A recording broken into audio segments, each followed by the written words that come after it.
Lucas Nation fans and KLP Worldwide fans, welcome back to the exciting Cooking with Chef K.L.P. We're back in the kitchen to cook up a new recipe for the channel for this video. Of course, it is a chicken and onion fajita mix. Very scrumptious. I'm going to show you guys how to cook the meal and how do you better prepare for it for dinner. So hopefully you guys enjoyed the video. Let's get on to the action. Alrighty, Lucas Nation, K.L.P Worldwide fans, we're going to start with, of course, showing the ingredients is chicken, rice mix, soy sauce, and onions. Of course, we have beans and rice to go along with that. I didn't include that up. So the first thing we're going to do on Cooking with Chef K.L.P, of course, we're going to cut up the onions. So the type of onions that I like to use just plain old onions. I know a lot of people out there can go out and get a different kind of taste of onions. People can get sweet onions, some people can get black onions, but I like to be normal with the onions. I don't really go out and get specific type of onions, so I just got your regular ordinary onions. Of course, you want to peel the skin from the onions. You want to have a good cutting knife. Doesn't really matter too much of the knife you use. I use one of my short chef knives from the kitchen to cut the onions because it's just easier and faster for me. Some people use longer knives. Again, cutting onions using a knife doesn't really matter which kind of knife you use. I prefer that you would use a smaller knife to make it easier. So you want to cut it up. You want to cut it up into little thin slices first before cutting those slices into dices. Just make sure your cutting stroke a little bit easier, and when you're cutting your onions, it makes it easier. Lucas Nation and KLP Worldwide fans, you want to be careful how you cut onions because, you know, the knives are very sharp. I know I have my fair share of cutting my fingers, not off, but cutting my fingers because I'm not paying attention to what I'm cutting. So again, always pay attention to what you are cutting when cutting food ingredients such as apples and bananas and also onions. As you cut the onions, again, paying attention. I'm just watching the camera, making sure the camera is in full effect and you guys can see what we're cutting. The fresh onions. Brought to you by the cutting board in the kitchen.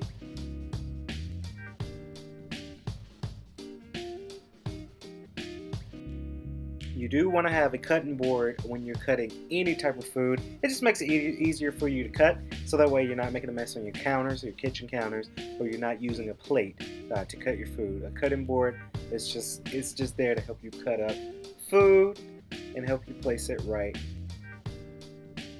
Ooh.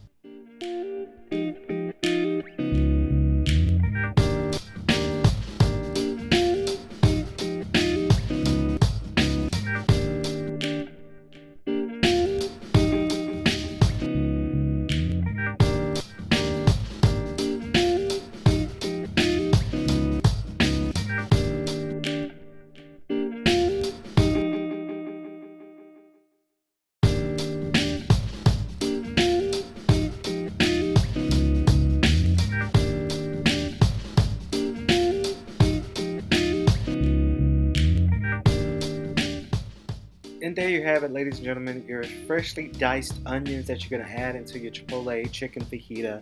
So you're just going to set that aside there. You want to make sure your onions are completely cut up, which looks very scrumptious to eat. And of course, we move on to the next thing of cutting. Of course, it's going to be kind of a cut finisher here. We're cutting up the chicken. Now, many people do their fajitas as whole chicken. For this instance, for fajitas, you want to make them very small and very nice portion size. The reason why I say that is because you're going to mix this with your onions, with your beans, with your soy sauce, and with your rice. So that's why it's important to have your chicken cut up into little thin slices just for this instance of fajita making. You don't necessarily have to cut chicken if you're making chicken wraps or if you're making chicken Alfredo, but in this instance that we're making Chipotle chicken fajitas, it is good to cut up and slice and dice your chicken meats. For this process, I decided to use the thin knife as the same knife I used for the onions. Again, most chefs, if you're out there in the super professional chefing world, some chefs use knives for different certain cutting styles. Some chefs use one knife for one thing and then another knife for another thing.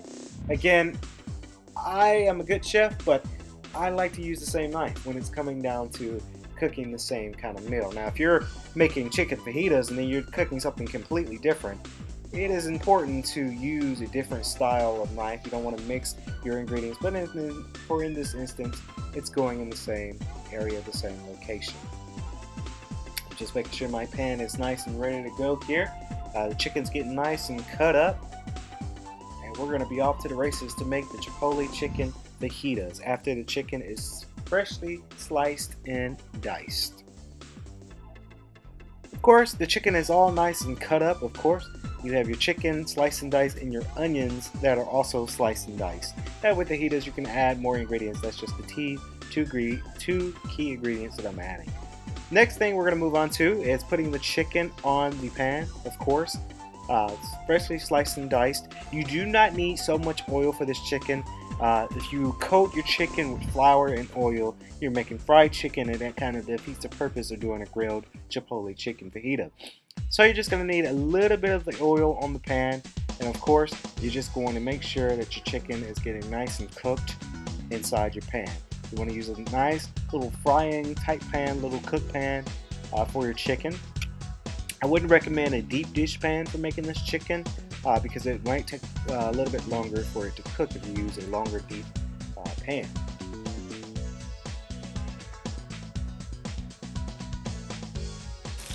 And of course, with the chicken, you want to make sure you store it up. With this, I'm using a metal spatula. You can use a plastic spatula or a spoon if you like. But in this instance, I like to use a metal spatula to help mix that in. Of course, as your chicken is getting cooked, you want to make sure you're rotating your chicken. You don't want your chicken to be on one side and one side be burnt and then the other side is not cooked all the way.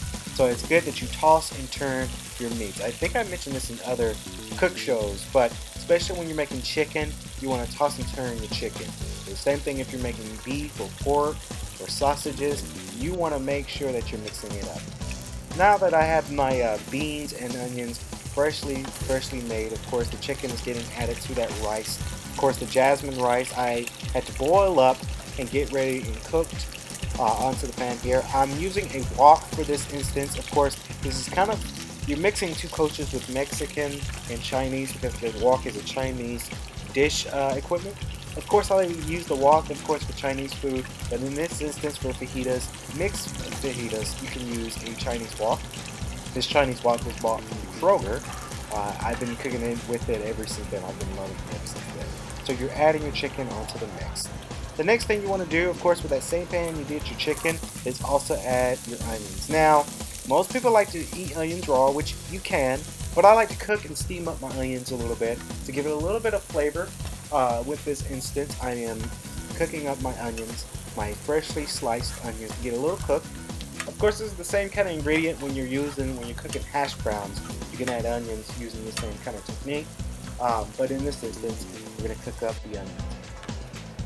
Now, as the onions are getting cooked, as they turn nice and brown, that's the color you're looking for. Of course, you don't want to deep cook your onions because you still got to mix it within your fajita method here. So make sure your onions are at the right temperature, and then you add your onions to the mix. As we're adding our onions deeply into the mix here, it's getting coated within the chicken fajitas. So now you have beans, you got pepper, you got onions, and you got rice and salt and pepper added to that mix to make it a good Chipotle chicken fajita mix.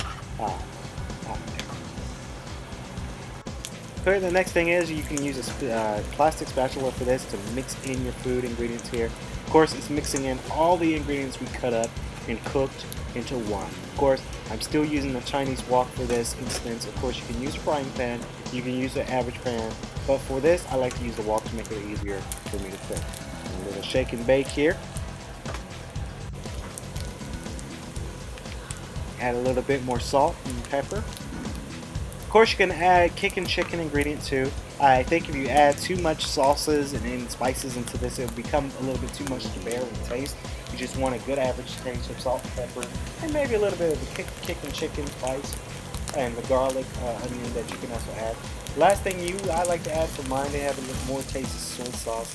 Of course, mixing two cultures here, Chinese and Mexican, you can add a little bit of the Chinese soy sauce to give it that kick taste flavor for the fajita. Then coming back to the spatula again, you want to make sure you're stirring it up really, really well. And there you go, ladies and gentlemen, that is the fajita. And there you have it. It is the chicken and onion fajita mix. Please be sure to like, comment, and subscribe to the channel if you are new. And if you really like the content here on K.L.P Entertainment, please give us a shout out on the channel as well. That's going to do it for Cooking with Chef K.L.P. We'll see you guys in the next dish. Stay swanky.